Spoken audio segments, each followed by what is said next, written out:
కాలంలో విశ్వం పుట్టింది. ఆ విశ్వాన్ని ఆదిశేషుడు తన తలలతో మోస్తున్నాడు. ఋషి కశ్యపునికి 2 భార్యలు ఉన్నారు, వినత మరియు కద్రు. వీరి నుంచి కథ మొదలవుతుంది. ఒకరోజు సముద్ర మథన సమయంలో ఉచ్చైశ్రవ గుర్రం పుట్టింది. ఒకరోజు కశ్యపుని భార్యలైన వినత మరియు కద్రు ఉచ్చైశ్రవ గుర్రం తోక రంగుపై పందెం కట్టారు. వినత గుర్రం తోక తెల్లగా ఉందని చెప్పగా కద్రు నల్లగా ఉందని చెప్పింది. కద్రు తప్పు అని అంగీకరించకూడదనుకుని తన నాగపుత్రులను గుర్రం తోకపైకి చేరి నల్లగా కనిపించేలా చెయ్యండి అని. కద్రు వినతను ఓడించడానికి, పందెంలో గెలవడానికి అబద్ధం చెప్పి మోసం చేయమని తన నాగపుత్రులను పంపింది. కద్రు తన నాగపుత్రులు కలిసి మోసం చేయడం వల్ల ఉచ్చైశ్రవ గుర్రం తోక నల్లగా కనిపించి వినత ఓడిపోయింది. కద్రు మరియు తన పిల్లలు మోసం చేయడంతో వినత దాసిగా మారి కన్నీళ్లతో జీవించింది.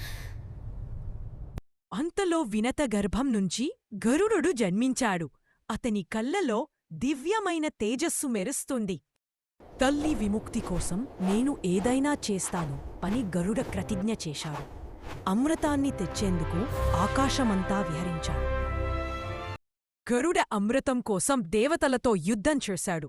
తన తల్లిని విముక్తి చేయాలనే సంకల్పంతో అతను అపారమైన శక్తితో పోరాడి చివరికి అమృతాన్ని సాధించాడు.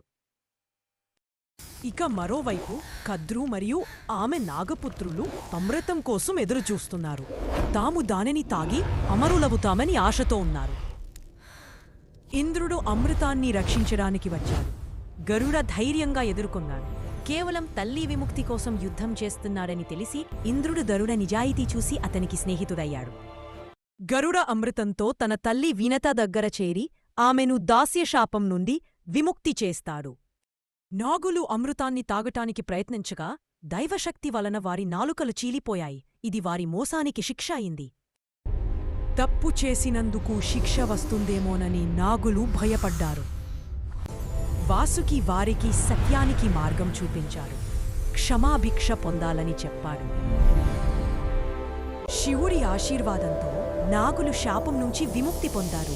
ఇప్పుడు ప్రజల పూజకు గౌరవానికి ప్రతీకగా నిలిచారు. ప్రజలు నాగదేవతలకు పూజ చేస్తూ కుటుంబాలకు ఆరోగ్యం, గ్రామానికి శాంతి కలగాలని కోరుకుంటారు. వినత దేవతలకు కృతజ్ఞతతో ప్రార్థించింది. తన కుమారుని శౌర్యానికి గర్వపడింది.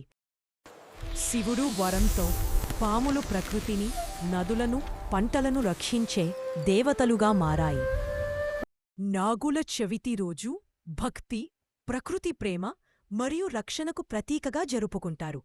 అందరికీ నాగుల చవితి శుభాకాంక్షలు. నచ్చితే లైక్ చేయండి, వీలైతే షేర్ చేయండి. ఇలాంటి స్టోరీస్ ఇంకా చూడాలి అనుకుంటే సబ్స్క్రైబ్ టు కథల లోకం.